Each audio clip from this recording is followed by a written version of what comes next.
मिंबर पाक पर जलवा फरमा उलमाए किराम, तलबे उलूम नबूवत, हाज़रीन बावक़ार, अस्सलामु अलैकुम व रहमतुल्लाहि तआला व बरकातुहू।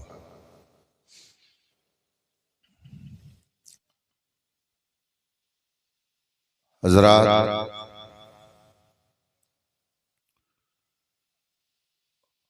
अल्लाह रब्बुल इज़्ज़त का करम बेपाया है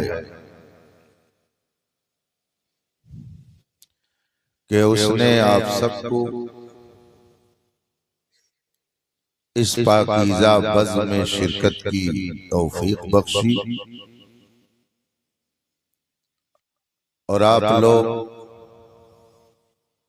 अपनी नींद और अपना आराम तज कर इस पाकीज़ा बज़्म में हाजिर हैं। अजीज़म हाफिज मोहम्मद अनस सल्लल्लाहु की दस्तारे हिफ्ज़ का बेहतरीन मंजर आपने अपने माथे की आंखों से देखा। शोरा की नात खानी से आप महसूस हुए और अजीज़ मुकर्रम मौलाना हाफिज कारी मुफ्ती मोहम्मद शमसुल कमर ज़ीदा मजदहू काज़ी शरा का खिताब भी आपने सुना। अभी मेरे बाद भी आपको बहुत कुछ सुनना है। थोड़ी देर के लिए मैं आपके बीच में हूं।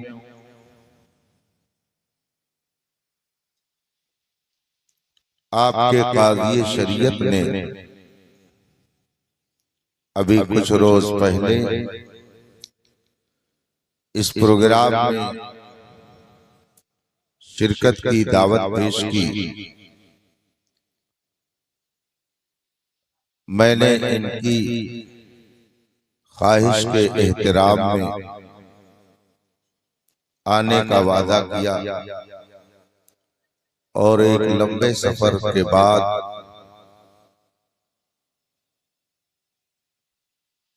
इनके इरशाद की तामील में मौजूद हो गया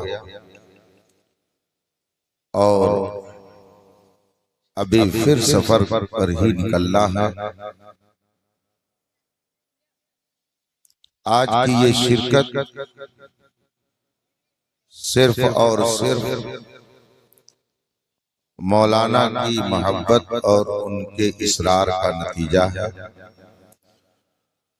वरना जिस्म इसका मुतहम्मिल नहीं था कि इस वक्त खिताब के लिए आपके दरमियान में आ पाता। काबिल मुबारकबाद है हाफिज साहब के घर के तमाम लोग,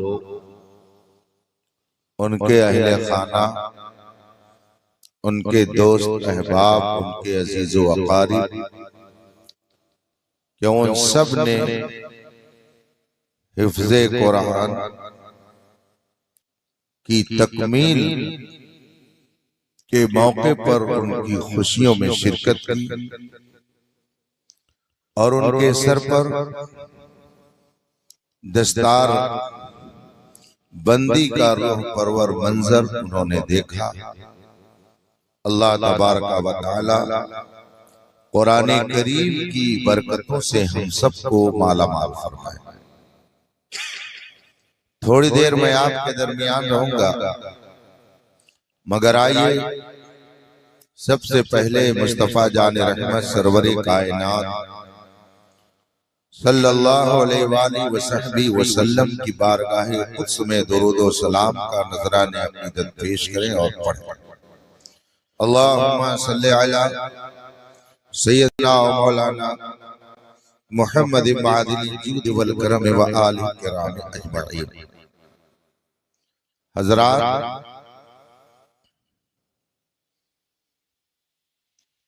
इंसान को अल्लाह तबारक व तआला ने दो चीजों से बनाया है। इंसान दो चीजों का मजमुआ है। एक को जिस्म कहा जाता है और दूसरी चीज को रूह कहा जाता है। जिस्म और रूह से मिलकर इंसान बना हुआ है। इन दोनों के दरमियान जब तक इत्तेहाद रहता है, इंसान जिंदा रहता है, और अगर इन दोनों में इख्तिलाफ हो जाए, एक दूसरे से जुदाई हो जाए, तो फिर इंसान मौत के घाट पहुंच जाता है। हुजूर हाफिज मिल्लत, थोड़ी देर आप लोग रुक जाइए भैया, मुझे बोल लेने दीजिए, फिर डिस्टर्ब कीजिएगा। हुजूर हाफिज मिल्लत नव्वरल्लाहु मरक़दहू फरमाते थे कि इत्तेहाद जिंदगी है, इख्तिलाफ मौत है। रूह और जिस्म में अगर इत्तेहाद है तो जिंदगी बाकी है, और अगर दोनों में इख्तिलाफ हो जाए, रूह निकल कर कहीं चली जाए, जिस्म कहीं हो जाए, तो ये मौत। इंसान जिस्म और रूह से बनाया गया है। इंसान का जिस्म बीमार होता है, उसके ऊपर बीमारी तारी होती है। दुनिया के लाखों डॉक्टर जिस्म का इलाज करने के लिए हजारों दवाएं और तरीके ईजाद कर चुके हैं और करते रहते हैं। जिस्म की बीमारियां अलग अलग दर्जे की हैं, सब एक तरह की नहीं है।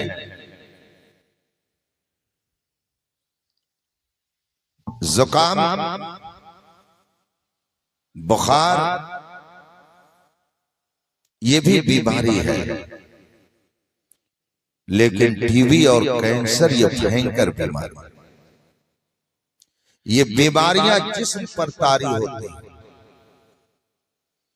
जिस तरह से जिस्म बीमार होता है, ऐसे ही इंसान की रूह भी बीमार होती है।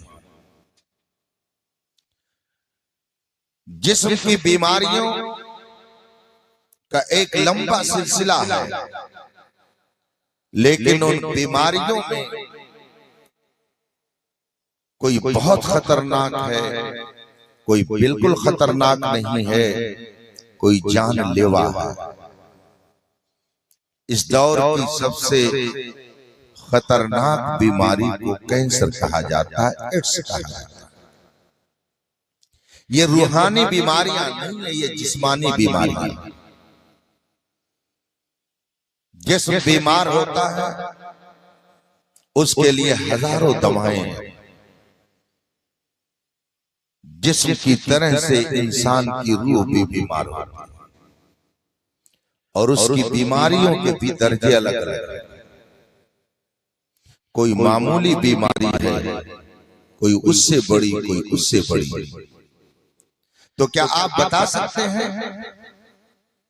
कि जिस तरह से जिस्म की सबसे भयंकर बीमारी का नाम इस जमाने में कैंसर है, रूह की सबसे बड़ी बीमारी का नाम क्या है? वो कौन सी चीज है, वो कौन सी बीमारी है कि अगर रूह को वो बीमारी लग जाए और उसका इलाज ना हो सके तो रूह मर जाता है। जिस्म को बीमारी लगी, बीमारी का इलाज नहीं हुआ, जिस्म खत्म, तो वो रूह की कौन सी बीमारी है कि अगर उस बीमारी को खत्म न किया जाए तो इंसान की रूह मर जाती है। आज दुनिया में हजारों मेडिकल कॉलेज खुले हुए हैं, लेकिन मेरी मालूमात के मुताबिक शायद ही कोई ऐसा मेडिकल कॉलेज हो कि जहां पर रूह की बीमारियों का इलाज किया जाता है। जिस्म की बीमारियों के लिए हजारों डॉक्टर, जिस्म की बीमारियों के लिए हजारों हॉस्पिटल हैं, मगर रूह की बीमारी का ना तो कहीं इलाज किया जा रहा है और ना ही उसके लिए कोई दवा तजवीज की जा रही है, न उसके लिए कोई मेडिकल कॉलेज बनाया जा रहा है, न उसके लिए कोई हॉस्पिटल तैयार किया जा रहा है। जब जिस्म भी बीमार होता है और रूह भी बीमार होती है, तो क्या वजह है कि दुनिया के तमाम तरक्की याफ्ता मुल्कों ने बड़े बड़े हॉस्पिटल तो बना लिए कि जिससे जिस्म की बीमारी का इलाज किया जाता है, मगर रूह की बीमारी को वो क्यों नहीं पा रहे हैं और रूह की बीमारी का इलाज वो क्यों नहीं कर पा रहे हैं? आज हजारों तरक्की के बावजूद आप बताइए कि मुआशरा बर्बादी की तरफ जा रहा है या अच्छाई की तरफ जा रहा है? जब इलाज होता है तो जिस्म अच्छाई की तरफ जाता है। एक जिस्म है और वो कमजोर हो रहा था, जिस्म लागर हो रहा था, आदमी दुबला पतला हो रहा था। डॉक्टर ने इलाज किया, चलने के काबिल हो गया। डॉक्टर ने इलाज किया, वो सही हो गया। डॉक्टर ने इलाज किया, वो चलने फिरने लगा, सही हो गया। लेकिन क्या वजह है कि मर्ज बढ़ता गया, जो दवा हुई। आज मुआशरे के अंदर, समाज और सोसाइटी के अंदर क्या वजह है कि तबाही और बर्बादी ज्यादा फैल रही है? हजार तरक्कियों के बावजूद कोई मुआशरा पुरसुकून जिंदगी नहीं गुजार रहा है। आखिर इसकी क्या वजह है? क्यों आखिर पढ़ा लिखा होने के बावजूद बच्चों को यतीम करने में फख्र महसूस कर रहा है? पढ़ने लिखने के बावजूद क्यों जुल्म और सितम करने में फख्र महसूस कर रहा है? पढ़ा लिखा होने के बावजूद क्यों वो गलाज़तें खाने में फख्र महसूस कर रहा है? एक डॉक्टर है, इंजीनियर है, प्रोफेसर है, लायक है, तरक्की याफ्ता है, एमए बीए किए हुए, कॉलेज का पढ़ा हुआ है, पोस्ट ग्रेजुएट है, यूनिवर्सिटी का मुंह देखे हुए है, उसके बावजूद समाज को वो अच्छा मैसेज नहीं दे पा रहा है, मुआशरे की बुराई का खात्मा नहीं कर पा रहा है, मुआशरे की गंदगी का खात्मा नहीं कर पा रहा है।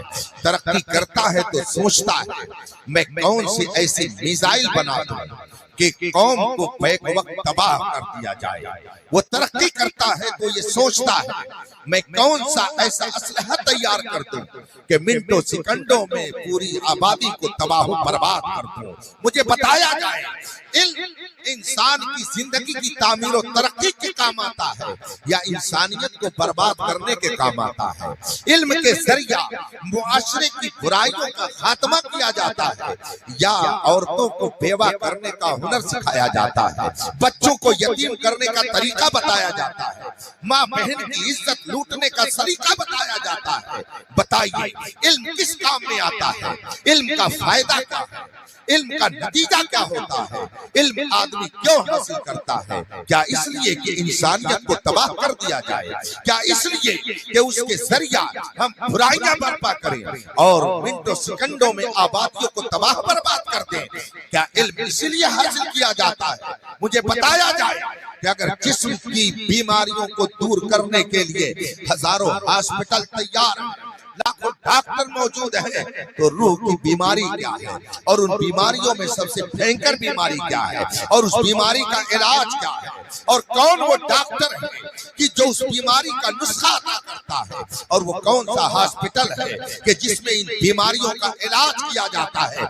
ऐ दुनिया के तरक्की याफ्ता मुमालिक और ऐ डॉक्टरों, ऐ इंजीनियरों, तुम बताओ कि आखिर रूह अगर बीमार हो जाए तो उसका इलाज कहाँ होगा? और रूह की वो बीमारी कौन सी है कि जो सारी बीमारियों की जड़ है, किसकी वजह से दूसरी बीमारियां जन्म लेती हैं? लाओ डॉक्टरों को, लाओ बड़े बड़े प्रोफेसरों को, मेडिकल कॉलेज के पढ़ाने वालों को, लेकिन शायद वो रूह की बीमारी का इलाज न कर सके, रूह की बीमारी न बता सके, इसलिए कि उन्होंने जिस्म को तो सही करने का तरीका सीखा मगर रूह कैसे सही होती है उन्होंने ये सीखा ही नहीं, इसलिए कि उनके अंदर रूहानियत की कोई तालीम ही नहीं है। एक मेरे मुस्तफा की जात है जिसने मक्के मुकर्रमा में जन्म लिया तो जितनी रूह पाकीज़गी के बजाय गंदगी में मुलव्विस थी, मुस्तफा ने एक नुस्खे कीमिया उनको कुरान की शक्ल में दिया, जिसका नतीजा यह हुआ कि खुद न थे जो राह पर औरों के हादी बन गए। क्या नजर थी जिसने मुर्दों को मसीहा। सुभान अल्लाह, सुभान अल्लाह। नारे तकबीर, नारे रिसालत, जश्न ईद मिलादुन नबी, उलमाए अहले सुन्नत। बड़ी आसानी से ये तो कह दिया जाता है कि इंसानियत खत्म हो गई है, मगर मुझे बताया ये इंसानियत मिलेगी कहाँ पर? ये इंसानियत कहाँ पर है? ये कोई डिब्बे में बंद है, कोई ज्वेलर्स की दुकान पर मिलेगी, किसी कपड़े की दुकान पर मिलेगी, किसी ऐवान सियासत में मिलेगी? ये है कहाँ इंसानियत कि जिसको आप जाकर के खरीद लाएं? मैं पूरे एतमाद से कहता हूं कि ये इंसानियत सिर्फ और सिर्फ मुस्तफा जान रहमत की बारगाह में मिलेगी। ये इंसानियत सिर्फ रसूल करीम के कदमों में मिलेगी। हम पूरी तारीख इंसानियत को देखते हैं। मेरे मुस्तफा जब इस दुनिया में जलवागर नहीं हुए थे, एक इंसान बज़ाहिर इंसान तो था मगर अपने बहन के साथ मुंह काला करने में फख्र महसूस करता था, और अगर बाप मर जाता और सौतेली माँ होती तो उसको अपनी बीवी बना करके रहने में फख्र महसूस करता। कत्ल कर देता और कत्ल के बाद मकतूल की लाश को फख्र के तौर पर वो पेश करता कि मैंने फला को कत्ल किया है। जमीन हड़प लेता और उसके बाद में फख्र से कहता कि मैंने फला के ऊपर जुल्म और तशद्दुद का पहाड़ तोड़कर उसकी जमीन को अपने कब्जे में कर लिया है। ये सारी बुराइयां मुआशरे के अंदर पाई जाती थी। बताइए इन मुआशरे में फैली हुई बीमारियों का खात्मा दुनिया में किसने किया है? कौन वो रिफॉर्मर है? कौन सा वो रहनुमा है? कौन सा वो हादी है? लाओ दुनिया के तमाम रहनुमाओं को, कोई आपको ऐसा न मिलेगा कि जिसने ऐसा इनकलाब बर्पा किया कि पूरी दुनिया पुकार रही है। इंसानियत का सबक अगर मिलेगा तो मुस्तफा जान रहमत की बात। सुभान अल्लाह, सुभान अल्लाह। बहुत अच्छे। इंसान होना आसान है मगर इंसानियत वाला होना बहुत मुश्किल है। आप कहेंगे कि इंसान और इंसानियत में कोई फर्क होता है क्या? उसको बड़ी आसानी से आप समझ सकते हैं। एक बेटा अगर अपने बाप को लाठियां लेकर के मारने लगे, लाठियों से उसे सही करने लगे, लाठियां चलाने लगे, अपने बाप के ऊपर हाथ उठाने लगे, समाज कहेगा इसके अंदर इंसानियत नहीं है। अगर एक बेटी अपनी माँ को गाली दे रही हो, एक बेटी अपनी माँ को मारती हो, समाज कहेगा इसके अंदर इंसानियत नहीं।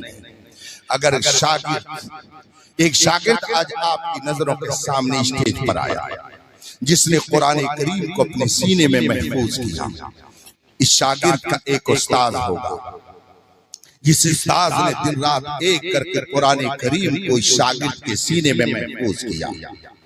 अब अगर शागिर्द अपने उस्ताद के खिलाफ बगावत का अलम उठा दे, ये शागिर्द अपने उस्ताद को गालियां देने लगे, समाज कहेगा इसके अंदर इंसानियत नहीं है।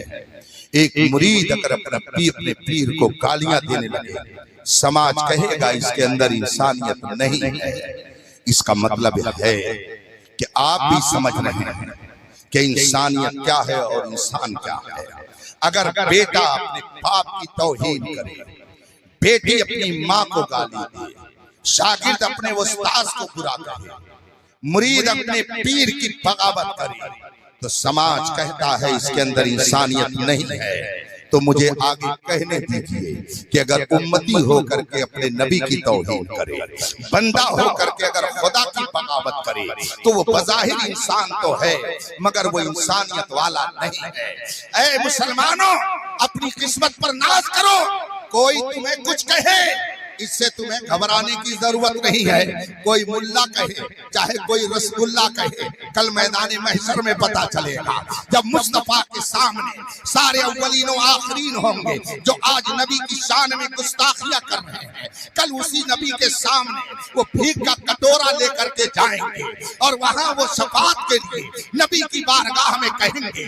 अल्लाह उनसे पूछेगा, ये बताओ मेरे महबूब ने तो तुमको बताया था कि मेरा किसी को शरीक न ठहराना, तुम कुफ्र और शिर्क न करना, आखिर तुमने कुफ्र और शिर्क क्यों किया? अल्लाह उनसे पूछेगा तो वो कहेंगे कि मौला हम कुछ नहीं जानते थे, हमारे कुछ सरगना थे, हमारे कुछ पेशवा थे, हमारे कुछ गुरु घंटाल थे, उन्होंने हमको गुमराह कर दिया और उन्होंने जैसे कहा हमने वैसे करना शुरू कर दिया। अल्लाह फरमाएगा तुम अपने गुरु घंटालों को बुलाओ जिन्होंने तुम्हें गुमराह किया। अब ये छोटे अपने बड़े गुरु घंटालों को बुलाएंगे। अल्लाह उनसे फरमाएगा क्यों तुमने इनको गुमराह किया? इन्हें शिर्क की तालीम तुमने दी थी, इन्हें कुफ्र की बात तुमने बताई थी। वो बड़े कहेंगे मौला हम तो इनको जानते भी नहीं है कि ये कौन है, ये हमको फंसा रहे हैं, ये हमको यहाँ पे ला करके गोया हम पर अजाब मुसल्लत कराना चाहते हैं, हम तो इनको जानते नहीं। अब ये झूठ भैये गुस्ताखी करने वाले मेरे महबूब की वो कहेंगे अल्लाह से लौ अन्ना लना कर्रा फनतबर्रउ मिनहुम कमा तबर्रउ मिन्ना। ये कुरान कहता है लौ अन्ना लना कर्रतन, ए मौला काश फिर दुनिया होती, काश फिर हिंदुस्तान होता, काश फिर अमेरिका और यूरोप होता, काश फिर दुनिया के अंदर न जाने कितने झमेले होते और हम दुनिया में पहुंच जाते। ए मौला एक मर्तबा और तू उस दुनिया में भेज देता और फिर ये लोग हमारे पास आते और हमको फिर सिखाते कि कुफ्र करो, शिर्क करो, खुदा के अलावा दूसरों की पूजा और इबादत करो, मुस्तफा की शान में तौहीन करो।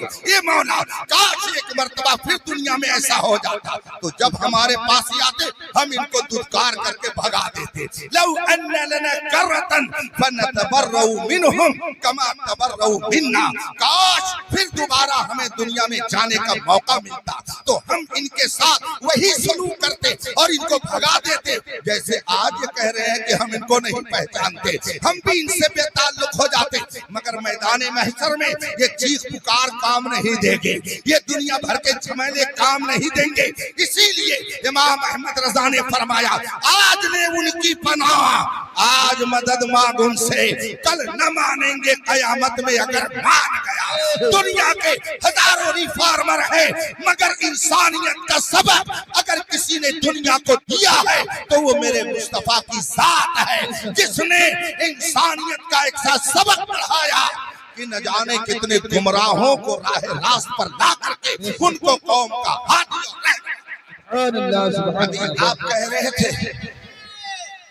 अभी आप कह रहे थे अबू बकर गली गली नगर नगर, अभी आपने नारा लगाया ये अबू बकर आखिर क्यों गली गली, ये क्यों नगर नगर है?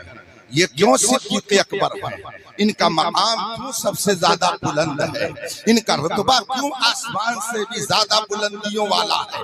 बात यह है कि जब तक मुस्तफा के कदमों में नहीं थे तब तक वो मक्का के एक आदमी थे, मक्का के एक इंसान थे, मगर नबी के कदमों में आ गए, मुस्तफा के वफादार हो गए, रसूल पाक के इश्क में मस्त हो गए, रसूल पाक की वफादारी की कसम खा ली, मुस्तफा पर अपना सब कुछ कुर्बान कर दिया। तो मेरे मुस्तफा ने निगाहे करम ऐसी डाली, रसूल पाक ने उन्हें ऐसा कुर्ब अता किया, रसूल पाक ने उनको वो इज्जत अता की कि जमीन की तह में भी अबू बकर है, आसमान के ऊपर भी अबू बकर है, चारों तरफ मुस्तफा जाने रहमत के यारे कार के तौर पर अगर कोई जाना जाता है तो अबू बकर। सुभान अल्लाह बेशक। नारे तकबीर, नारे रिसालत।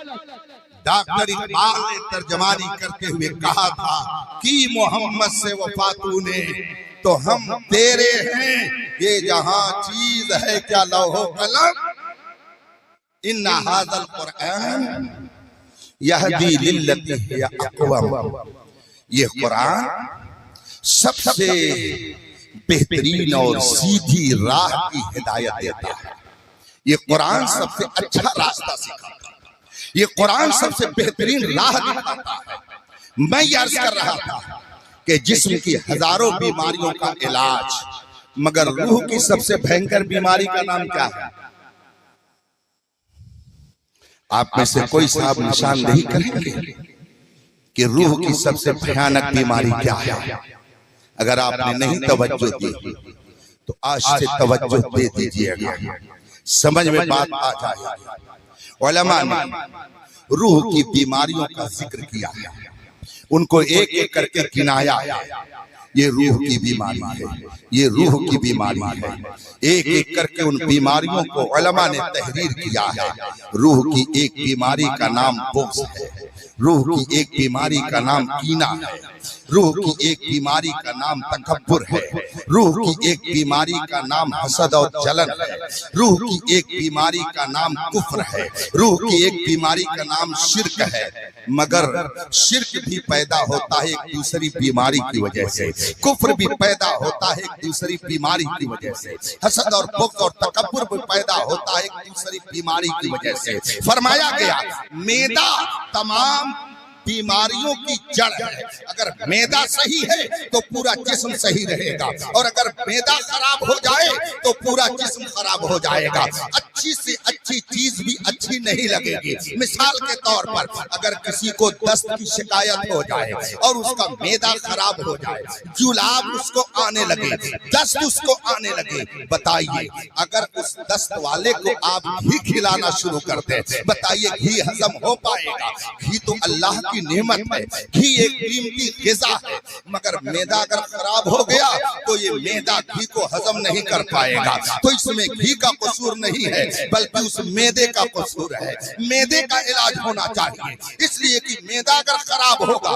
तो अच्छी चीज भी उसको अच्छी नहीं लगेगी। इसी तरीके से अगर रूह खराब हो गई तो महबूब से महबूब शय भी अच्छी नहीं लगेगी, हसीन से हसीन शय भी उसे अच्छी नहीं लगेगी। अगर रूह में बीमारी पैदा हो गई तो कोई चीज उसे अच्छी नहीं लगेगी। तो आदमी को अपने रूह का इलाज कराना चाहिए, उस अच्छी चीज का इनकार नहीं करना चाहिए। पूरी कायनात में रब्बे कदीर ने सबसे आला इंसान अगर किसी को बनाया है तो वो मेरे मुस्तफा की जात है, रसूल पाक की हस्ती है। मगर जिनकी रूह बीमार है उनको मेरे महबूब अच्छे नहीं लगते हैं। वो तो सारी कायनात में सबसे हसीन बना के भेजे गए हैं। हजरत जिब्रील से जब ये बात पूछी गई, ए जिब्रील तुमने तो पूरी दुनिया को देखा है, कहीं मुझ जैसा भी तूने देखा? रसूल पाक की बारगाह में हजरत जिब्रील ने क्या कहा था? या रसूल अल्लाह क़ल्लब्तुल अर्ज़ मशारिक़हा व मग़ारिबहा, मैंने जमीन को उलट पलट करके देखा, मशरिक़ व मग़रिब को देखा, उत्तर दक्षिण पूरब पश्चिम को देखा, मैंने हर तरफ देखा, मगर ऐ मेरे महबूब मैंने आपके जैसा किसी को नहीं देखा। आला हजरत फरमाते हैं यही बोले सिदरा वाले, चमने जहां के थाले, सभी मैंने छान डाले, तेरे पाए का न पाया, तुझे एक ने एक बनाया, तुझे हम्द है खुदाया। तो रसूल कायनात इस दुनिया की सबसे अजीम नेमत है, मगर जिसकी रूह बीमार है उसे वो नेमत अच्छी नहीं लगती है, वो महबूब उसे दिखाई नहीं देते हैं। रूह की बीमारियां बेशुमार हैं, मगर सबसे बड़ी बीमारी क्या है आप बताएंगे? हजरात इन्होंने हिफ्ज़ कुरान किया, कुरान को अपने सीने में महफूज कर लिया। मुझे बताया गया कि इनकी दस्तार आज होगी, तो ये बात मेरे ज़हन में आ गई कि आज मैं आपके सामने ये अर्ज करके जाऊं कि जिस्म की बीमारी को दूर करने के लिए हजारों डॉक्टर और हजारों हॉस्पिटल हैं और हजारों मेडिकल साइंस ने किताबें लिखती हैं, मगर रूह की बीमारी का किसी के पास कोई इलाज नहीं, और उस इलाज के लिए कोई किताब किसी दुनियादार ने नहीं लिखी है। बताइए रूह की सबसे बड़ी बीमारी क्या है? जिसके पेट से कुफ्र भी पैदा होता है, जिस बीमारी की वजह से शिर्क भी पैदा होता है, जिस बीमारी की वजह से तकब्बुर और जलन भी पैदा होता है, जिस बीमारी की वजह से नबी की शान में गुस्ताखी का जज्बा भी पैदा होता है, वो कौन सी बीमारी है? आइए चलिए मक्का की सरजमीन पर, इसलिए कि आमद मुस्तफा का महीना है, रसूल पाक की आमद की तारीख का बाबरकत दिन चल रहा है, और ये तारीख मक्के से शुरू होती है, इसलिए मक्के ही से चल करके पूछा जाए, ए मक्का तेरे अंदर तो बड़े पैसे वाले थे, तेरे अंदर तो बड़े बड़े दानिश्वर थे। अबू जहल का जानते हैं मक्के के लोग क्या नाम रख चुके थे, और अबू जहल को वो क्या कहते थे? अबू जहल नहीं कहते थे, अबू जहल को मक्के के लोग अबुल हिकम कहते थे। हिकम हिकमत की जमा है, अब के माने होते हैं बाप के।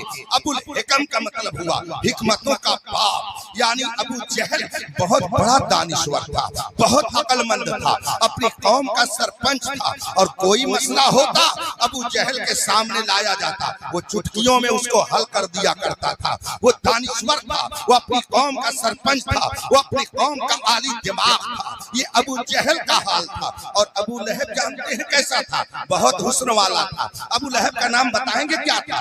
तब्बत यदा अबी लहब, कुरान की आयत आप पढ़ते हैं। अबू लहब ये कौन था? ये रसूल पाक का चाचा था, हजरत अब्दुल मुत्तलिब का बेटा था। अबू लहब का नाम क्या था आप नहीं जानते होंगे, इसलिए कि आप तारीख नहीं पढ़ते हैं, आप कुरान नहीं पढ़ते हैं, आप हदीस नहीं पढ़ते हैं, आप उलमा के बीच नहीं रहते हैं। और हमारे नौजवान तो बहुत से ऐसे हैं कि जो सिर्फ और सिर्फ यूट्यूब के मुसलमान, यूट्यूब के स्कॉलर, यूट्यूब के मुफस्सिर, यूट्यूब के मुहद्दिस को सब कुछ समझते हैं। नतीजा ये होता है कि सुबह को सुन्नी रहते हैं और शाम को न जाने किधर का हो जाते हैं। ये यूट्यूब की नहुसत है और उसकी कसाफत है कि आदमी ने उसी को सब कुछ समझ लिया, और फिर समझते हैं जो यूट्यूब पे आ जाए वो शेर नहीं बल्कि सवा शेर होगा, वही सही होगा। और जो मौलाना यूट्यूब पे आ जाए, फेसबुक पर दिख जाए, तो ये हमारा नौजवान समझता है ये बहुत बड़े मौलाना है, तभी यूट्यूब पे आए। हालांकि गोबर भी यूट्यूब पे आता है, पेशाब भी यूट्यूब पे आता है, न जाने क्या क्या यूट्यूब पे आता है। इसलिए चमकता जो नजर आए वो सब सोना नहीं होता। अगर दुनिया में रहना है तो कुछ पहचान पैदा करे। हर यूट्यूब पे आ जाने वाला साहिब ईमान नहीं होता है। देखा नहीं आपने, दिल में गलाजत छुपाए हुए थे, न जाने कब से गंदगी लिए बैठे थे, मगर पहुंचे कनाडा तो वो गंदगी मुंह से बाहर आ गई और खुदा ने जलील कर दिया। तो जितना कुछ अब तक इस कालर की शक्ल में पेश कर रहे थे सब पे पानी फिर गया, और पूरी दुनिया कहने लगी इस जैसा जलील कौन होगा जो कुरान को भी गलत कहे, मुस्तफा को अनपढ़ कहे, जो नबी की तौहीन करता है। फौरन नहीं जलील किया जाता, अल्लाह ढील देता है, ढील देता है। हमारे उस्ताद गिरामी अल्लामा अब्दुल्ला अजीजी रहमतुल्लाह तआला अलैह, जिन्हें शेखुल कुरान कहा जाता है, बड़ी सी इल्म शख्सियत थी। अल जामिअतुल इस्लामिया रौनाही में एक जमाने तक उन्होंने दर्स दिया। और मेरे दूसरे उस्ताद गिरामी इमामुल उलमा हुजूर मुफ्ती शब्बीर हसन रज़वी रहमतुल्लाह ताला अलैह, जिनके पनघट से मैंने इल्म की प्यास बुझाई है, शेखुल कुरान अल्लामा अब्दुल्ला साहब इन्ना बत्श रब्बिका लशदीद आयत करीमा की तफसीर पढ़ा रहे थे, इसका मतलब बता रहे थे। और फिर समझाते समझाते वो कहते हैं, देखो मियां, अल्लाह ताला फौरन किसी को अपनी गिरफ्त में नहीं लेता है। और समझाते हुए उन्होंने कहा, देखो मामूली आदमी को अगर तुम कुछ कह दोगे तो फौरन वो जवाब दे देगा, लेकिन अगर किसी पढ़े लिखे को कुछ कहोगे तो फौरन वो जवाब नहीं देगा, वो मुनासिब मौका तलाश करेगा, फौरन वो जवाब के लिए नहीं आमादा हो जाएगा, बल्कि वक्त की तलाश रहेगी उसको। और फिर वो फरमाते हैं कि देखो, जैसे कोई मछली मारने के लिए जाता है तो जिसको हम लोग अपनी जबान में कटिया और डगन कहते हैं, हजरत समझाते थे कि जब आदमी कटिए में चारा डालकर डगन को पानी में डालता है तो ऊपर मछेरा एक टरंडा लगा देता है, छोटी सी लकड़ी लगा देता है। जब मछली कीड़ा खाती है, मछली जब वो जानवर खाती है, और मछली जब शिकार करने के लिए जो उसमें दूसरी मछली डाली जाती है कांटे में, जब उसको खाने लगती है तो फिर होता क्या है, ऊपर की जो लकड़ी जिसको हम लोग टरंडा कहते हैं वो हिलता है, तो पता चलता है कि मछली अब खा रही है, शिकार कर रही है। लेकिन क्या शिकार करने वाला फौरन ही पकड़ करके उसको बाहर कर लेता है? नहीं, बल्कि डगन को ढील देता है, थोड़ी और ढील देता है, वो इसलिए ताकि वो और खा ले, वो और खा ले, वो और खा ले। तो मछली तो समझती है कि चारा बहुत शानदार मिला है, मगर जो मछली मारने वाला है वो समझता है कि अभी इनका हाल क्या होगा। तो मछली मारने वाला ये ढील देता है, ढील देता है, ढील देता है, और मछली समझती है शानदार शिकार मिल गया है। ऐसे ही कुछ लोग आज समझते हैं कि हमको ढील जो मिल रही है तो हमारा कोई कुछ नहीं कर सकता, हम नबी की तौहीन करें, हम कुरान की तौहीन करें, हम खुदा की तौहीन करें, हम अहले इस्लाम की तौहीन करें, हमारा क्या होगा। लेकिन अगर उन्होंने कुरान की तालीम ली होती तो कभी ऐसा नजरिया न बनाते, इसलिए कि कुरान ने फरमाया है, वमा कान अल्लाहु लियुअज़्ज़िबहुम व अंत फीहिम। ऐ मेरे महबूब, पहले की उम्मतों ने अपने नबी की तौहीन की तो हमने किसी पर आग बरसा दिया, किसी पे पत्थर बरसा दिया, किसी पर हमने पहाड़ डाल दिया, किसी को दरिया में गर्क कर दिया। मगर ऐ मेरे महबूब, तू मेरा बहुत प्यारा है, मेरा महबूब है, मैंने तुझे अपना महबूब बनाया है, और मेरा वादा है जब तक तू जलवा कर रहेगा मैं किसी को आम अजाब में मुब्तला नहीं करूंगा। तो याद रखिए, अगर किसी को आज तौहीन नबी की बुनियाद पर ढील मिल रही है तो वो ये न समझे कि हम ढील में हैं, ये भी मेरे मुस्तफा का सदका है। इसीलिए इमाम अहमद रजा ने फरमाया है, नजदी उसने तुझको मोहलत दी कि इस आलम में है काफिरों मुर्तद पे भी रहमत रसूलुल्लाह की। तो अगर कोई आज ढील पा रहा है तो ये भी मेरे नबी का। बात समझ में आ रही है ना? अबू लहब का नाम क्या बताया? नहीं मालूम। तब क्या बात? शाहजहांपुर मोहल्ला तो फैजाबाद शहर का मोहल्ला है, ये कोई देहात तो है नहीं। हम लोग देहात में रहते हैं, जमदा शाही एक देहात है, तो हम लोग तो देहाती ठहरे, आप लोग शहरी हो। शहर वालों का दिमाग देहातियों के सिलसिले में बहुत कुछ अलग होता है, वो समझते हैं सब तो देहाती है, ये रिजेक्टेड माल है। गवर्नमेंट भी शहर में 24 घंटे अगर लाइट देगी तो देहात में 12 घंटे देगी, हफ्ते में 12 घंटे, दिन में 12 घंटे, रात में, वो भी बैकवर्ड ही समझती है। तो आप लोग तो बहुत होशियार हैं। बताइए अबू लहब का नाम क्या था? नहीं मालूम। सुनिए, मैंने अभी बताया आपको कि अबू जहल का मतलब कुछ और है और अबुल हिकम का मतलब कुछ और है। मक्के के लोग अबू जहल को अबू जहल नहीं कहते थे, उसको अबुल हिकम कहते थे। हिकमतों का बाप है ये, बड़े से बड़े मसाइल अपने समाज के वो चुटकियों में हल कर दिया करता था। और अबू लहब का नाम क्या है जानते हैं? इसका नाम अब्दुल उज़्ज़ा है। नाम इसका अब्दुल उज़्ज़ा हजरत अब्दुल मुत्तलिब का बेटा है, हुजूर सल्लल्लाहु अलैहि वसल्लम का चचा था। इसको अबू लहब क्यों कहते हैं? अभी मैंने बताया अब का माना बाप होता है, अरबी में अब का माना वाला भी होता है। लहब कहते हैं शोला, आग जब जलाई जाती है तो उससे शोले निकलते हैं, वो शोला जिसमें धुआं ना हो उसे लहब कहा जाता है।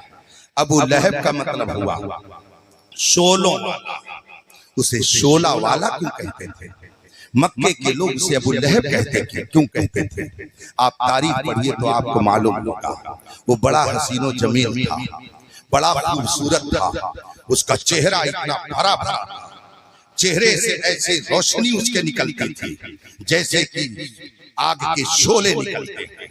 इतना हसीनो जमील था कि अरब के लोग उसको अबू लहब कहते थे। वो बहुत हसीनो जमील था, और जिसको हम लोग अबू जहल कहते हैं, अरब के लोग उसको अबुल हिकम कहते थे। वो बड़ा दानिश्वर था, मगर उसकी दानिश्वरी काम नहीं आई, इसका हुस्न जमाल भी काम नहीं आया।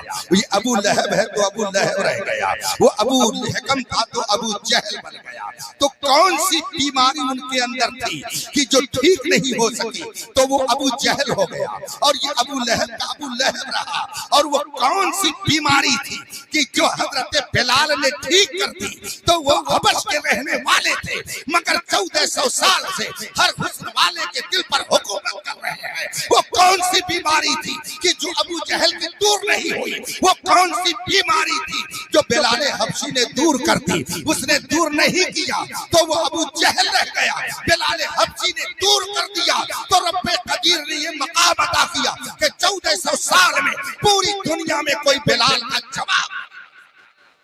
बताइए कौन सी बीमारी थी?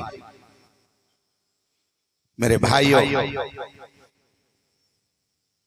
देखिए मेरा वक्त बहुत तेजी से आगे बढ़ गया, 1 बजने वाले, मुझे इस वक्त बस्ती के करीब होना चाहिए। मैं कल दिल्ली गया, रात गाजियाबाद में जगह, सफर करके आपके दरमियान अभी हजरत मौलाना ने बताया सुबह दारुल उलूम अलीमिया जमदा शाही पहुंचना है इदारे में, और फिर मुझको दोपहर में आकर के आपके अयोध्या से फ्लाइट पकड़ करके रात में पहुंचना है मुझको बेंगलोर, और फिर परसों वहां से केरला के बॉर्डर पर, और फिर रात में मुझे 2:30 बजे जुमा को लखनऊ पहुंच करके शनिचर की सुबह को मदरसे पहुंचना है। मैं अगर आपको अपना वक्त दे रहा हूं तो मैं ये समझता हूं कि आप भी अपना कीमती वक्त ही दे रहे हैं। हमें दावा नहीं, तन्हा निभाही दोस्ती हमने, मोहब्बत को संभाला है कभी तुमने कभी हमने। आपने भी अपना वक्त दिया, इस फकीर ने भी अपना वक्त दिया। बताइए, हजारों बीमारियां हैं रूह की, मगर सबसे बड़ी कौन सी बीमारी है? वो कौन सी भयंकर बीमारी है कि अगर वो बीमारी तो उससे दूसरी बीमारी कुफ्र की पैदा होगी, तीसरी बीमारी शिर्क की पैदा होगी, चौथी बीमारी गुस्ताखी रसूल की पैदा होगी, पांचवी बीमारी हसद और जलन की पैदा होगी, छठी बीमारी गुरूर और तकब्बुर की पैदा होगी। वो कौन सी बीमारी है? आइए मक्के की तरफ चले। मैंने गुफ्तगू वहीं से शुरू की थी। मक्के की सरजमीन पर चलिए, बड़े से बड़े दानिश्वर पाए जाते थे, बड़े से बड़े खूबसूरत पाए जाते थे। अबू लहब का मैंने इसीलिए जिक्र कर दिया कि वो बड़ा हसीनो जमील था। अबू जहल का मैंने इसीलिए जिक्र कर दिया कि वो अपनी कौम में दानिश्वर माना जाता था, मगर जो उनके अंदर रूह की बीमारी थी, उस बीमारी को उन्होंने ठीक नहीं किया। और उस बीमारी के लिए जो इलाज करने वाला इस कायनात में मुआलिज और डॉक्टर के तौर पर आया था, उससे उन्होंने नुस्खा हासिल नहीं किया, उससे दवा नहीं ली, तो वो बीमार के बीमार ही रहे। वो कौन सी बीमारी है? आइए मक्का की सरजमीन पर चलते हैं। मेरे मुस्तफा ने जब मक्का के बीमार लोगों का इलाज करना शुरू किया और उनके सामने मेरे आका ने अपनी पाकीज़ा तालीम को रखा, तो किसी ने बुरा कहा, किसी ने गुस्ताखी की, किसी ने पत्थर फेंके, किसी ने आपको गालियां दी, किसी ने आपकी शान में तौहीन की। मेरे मुस्तफा क्या फरमाते थे? ये अल्लाह तू इन्हें हुस्न दे दे इसलिए कि इनके पास हुस्न नहीं है। ए अल्लाह तो इन्हें दौलत दे दे इसलिए कि इनके पास दौलत नहीं है। हुजूर क्या कहते थे जब मक्के के लोग बुरा कहते थे, मक्के के लोग नबी की तौहीन करते थे, मक्के के लोग नबी की गुस्ताखी करते थे, खुदा का शरीक ठहराते थे? मेरे मुस्तफा क्या कहते थे? थे, अल्लाहुम्मा इहदि कौमी फइन्नहुम ला यअलमून, ए अल्लाह मेरी कौम को हिदायत दे इसलिए कि इनके पास इल्म नहीं है। इसका मतलब है आदमी अगर गुस्ताखी करता है तो जहालत की बुनियाद पर, कुफ्र अगर करता है तो जहालत की बुनियाद पर, शिर्क अगर करता है तो जहालत की बुनियाद पर, नबी की तौहीद करता है तो जहालत की बुनियाद पर। सारी बुराइयों में सबसे बड़ी रूहानी बीमारी का नाम क्या है? जहालत। क्या है? जहालत। ये बीमारी है, सबसे बड़ी बीमारी है। जो लोग मेरे नबी के बारे में तौहीन के जुमले इस्तेमाल करते हैं, जाहिर सी बात है कि उन्होंने नबी के मकाम को जाना ही नहीं। जब तक आपके पास इल्म नहीं होगा आप किसी की ताज़ीम नहीं कर सकते। उसको एक मिसाल से सुन लीजिए, फिर मैं अपनी गुफ्तगू खत्म करके आपसे रुखसत हो जाता हूँ। आप शहर में रहते हैं, आपके शहर में एक डीएम रहते हैं, आपके शहर में एक एसपी साहब रहते हैं। फर्ज कर लीजिए इतने लोग यहाँ बैठे हैं, डीएम साहब को कोई नहीं पहचानता हो, डीएम साहब को आप लोगों में से कोई नहीं जानता हो, और डीएम साहब अपने आम लिबास में आए और टहल करके चले गए। बताइए आप में से कोई उनके लिए उठेगा? कोई उनके लिए सोफा देगा? कोई उनके लिए कुर्सी का इंतजाम करेगा? कोई उनको चाय पिलाएगा? बोलिए, नहीं पिलाएगा। क्यों नहीं पिलाएगा? क्यों नहीं कुर्सी देगा? क्यों नहीं उनके लिए खड़ा होगा? इसलिए कि वो पहचानते ही नहीं है। आपको इल्म ही नहीं है कि ये कौन आ रहा है। लेकिन अगर आप सब लोगों ने डीएम साहब को देखा हो, चौक में देखा हो, ईदगाह के पास देखा हो, टाटसा मस्जिद के पास देखा हो, अब डीएम साहब आ रहे हैं, आपने जो ही देखा, अरे डीएम साहब आ रहे हैं, जाओ जल्दी लाओ सोफा लाओ, जल्दी से कुर्सी लाओ, जल्दी से चाय लाओ, जल्दी से पानी लाओ, अरे खड़े हो जाओ डीएम साहब आ रहे हैं। तो जब तक आपने डीएम साहब को जाना नहीं था, आपने उनकी ताज़ीम नहीं की थी, लेकिन जब आप जानने लगे तो आप उनकी ताज़ीम करने लगे। इसका मतलब है कि किसी की ताज़ीम उसी वक्त आदमी करता है जब उसके बारे में इल्म होगा। अगर पहचान नहीं होगी, अगर इल्म नहीं होगा तो आदमी उसकी ताज़ीम भी नहीं कर सकता है। आज जो मेरे मुस्तफा की तौहीन कर रहे हैं, इसका मतलब है कि वो जहालत की बीमारी में मुब्तला है। दुआ कीजिए रब्बे कदीर उन्हें हिदायत के सरचश्मे से करी। बात समझ में आ रही कि नहीं आ रही है? तो आप लोग अपने आप को खुशनसीब समझिए। कोई आपको जाहिल कहता रहे, आपकी क्या बात है? ये अजब दुनिया है। मदारिस इस्लामिया से जो लोग फारिग होते हैं उनको कुछ लोग पढ़ा लिखा मानते ही नहीं।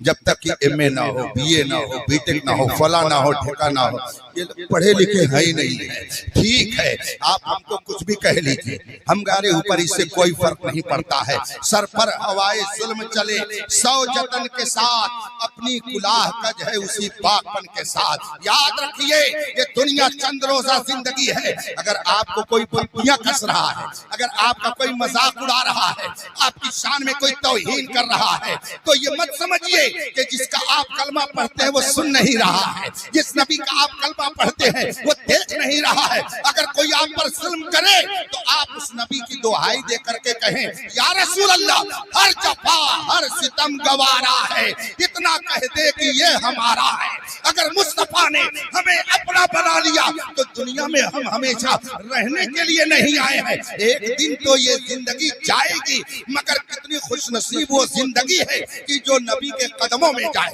नबी की वफादारी में जाए, मुस्तफा की गुलामी में जाए। इसलिए कि जो जिंदगी मुस्तफा की गुलामी में दुनिया से जाएगी तो कब्र में जाने के बाद होगा क्या? आला हजरत फरमाते हैं, कब्र में लहराएंगे ताहसर चश्मे नूर के, जलवा फरमा होगी जब तलात। इसीलिए उन्हें जाना, उन्हें माना, न रखा लिल्लाहिल हम्द में दुनिया से। कुरान सबसे बेहतरीन रास्ते की हिदायत देता है। मिसाल से समझिए, ये पीछे फूलों की लड़ी लगी हुई है, आप तस्वीर में चले जाइए, एक लकीर बीच में हो, एक खत बीच में खींचा जाए और दूसरा खत उसके बगल में, एक दाहिने से एक बाएं से खत को खींचते चले जाइए ऊपर से नीचे तक। बताइए सीधा कौन होगा? जो बीच में होगा, और जो बीच में होगा वही सीधा होगा। एक खत ऐसे सीधे खींचिए और वो दूसरा खत, दूसरी लकीर ऐसे खींचिए, ऊपर से नीचे ले आइए, इधर से ले आइए, इधर से ले आइए। ये टेढ़ी मेढ़ी लकीरें हो जाएंगी और जो बीच में होगी वो सीधी होगी। जो सीधी है वो बीच में है और जो बीच में है वो सीधी है। समझ रहे हैं ना? बीच वाली ही सीधी है और जो सीधी है वही दाएं बाएं टेढ़ी हो गई, वो सीधी। कुरान कहता है तुम मुझे क्या जानो, मैं तुमको सीधी राह दिखाता हूं, सिराते मुस्तकीम पर चलाता हूं।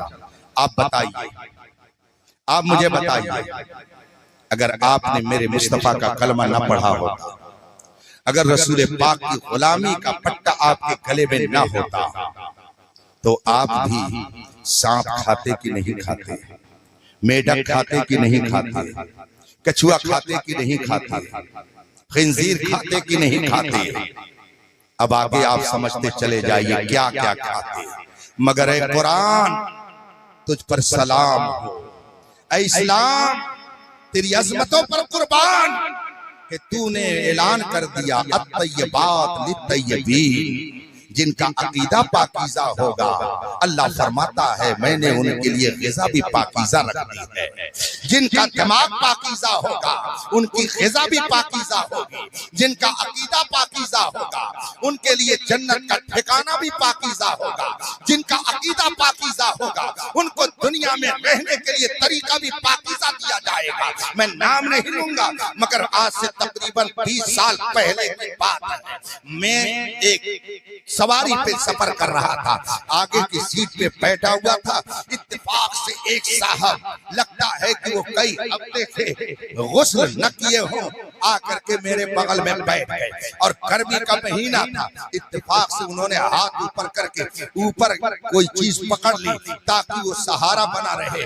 उन्होंने जो ही हाथ उठाया, बगल की बदबू और इतने लंबे लंबे बाल, मुझे ऐसा लगा जैसे अभी कय हो जाएंगे। मैंने कहा इस्लाम तेरा कितना बड़ा एहसान है कि तूने अपने मानने वालों से कह दिया है कि गैर जरूरी बालों को 40 दिन से आगे मत जाने देना, इसलिए कि अगर ऐसा होगा तो तुम्हारे जिस्म की बदबू से तुम्हारा मुआशरा खराब लगेगा। जो तुम्हारे बगल में बैठेगा उसे अच्छा नहीं लगेगा, उसे अज़ियत पहुंचेगी। इस्लाम अपने बगल में बैठने वाले को अज़ियत में मुब्तला नहीं करना चाहता, बल्कि उसको पाकीज़ा दर्स दे रहा है। ऐ कुरान, ये तेरी बरकत है कि हमने तुझे माना तो पाकीज़ा जिंदगी अदा करने का शौक। ये कुरान सीधा रास्ता दिखाता है, लेकिन बात वही है, आंखें अगर है बंद तो फिर दिन भी रात है। इसमें कसूर क्या है भला आफताब का? कुरान सबसे अजीम किताब है। इसी कुरान को सुन करके हजरत उमर फारूक आजम ने इस्लाम कबूल कर लिया था।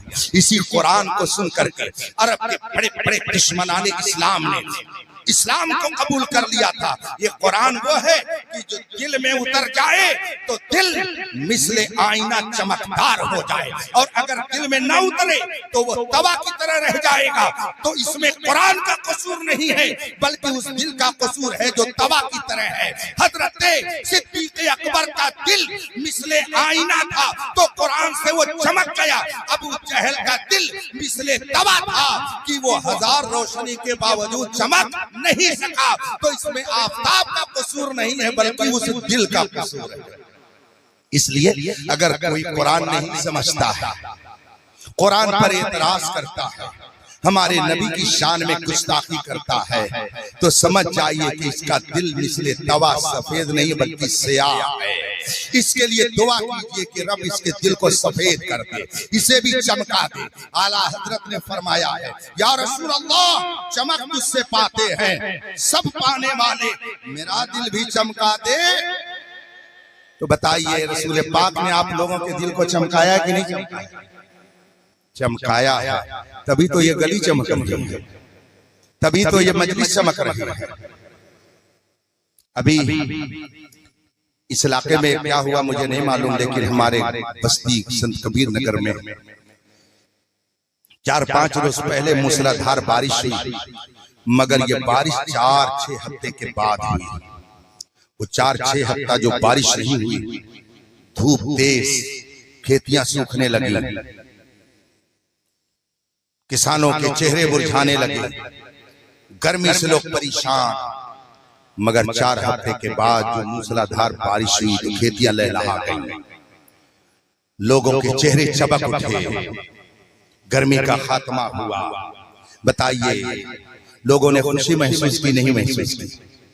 अब अगर उस मौके पे कोई करेले की तरह मुंह बना ले तो इसका मतलब है कि उसे बारिश अच्छी, तो बारिश का कसूर नहीं है, करेले की तरह वो मुंह बनाने वाले का कसूर है। अगर 4 हफ्ते तक बारिश रहमत ना हो तो खेतियां सूख जाएं, लोग परेशान हो जाएं। हजरत ईसा अलैहिस्सलाम अल्लाह के नबी बनकर के जब तशरीफ लाए तो आपके बाद तकरीबन 500 साल तक कोई नबी नहीं आया।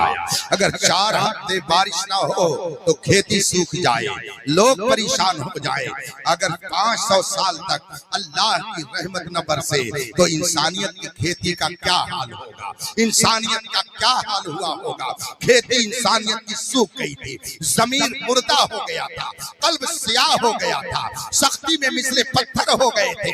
500 साल तक ये जमीन बिलकती रही, तपिश ने इसको बिल्कुल सुखा करके बिल्कुल मिसले पत्थर कर दिया था। इंसानियत सिसक रही थी। रब्बे कदीर ने रहमतों की बारिश नहीं बल्कि सरापा रहमत बना करके मेरे मुस्तफा को भेजा। अब ये बताइए, अगर 4 हफ्ते के बाद बारिश हो जाए तो लोगों का चेहरा खुल उठे, अगर 500 साल के बाद सरापा रहमत दुनिया में आ जाए तो क्या हम करेले की तरह मुंह बनाएंगे? नहीं नहीं, बल्कि हम तो ये कहेंगे, निसार तेरी चहल पहल पर हजारों ईदें रबीउल अव्वल, सिवाय इब्लीस के जहां में सभी तो खुशियां मना रहे। वाह वाह, अल्हम्दुलिल्लाह रब्बिल आलमीन। अस्सलामु अलैकुम।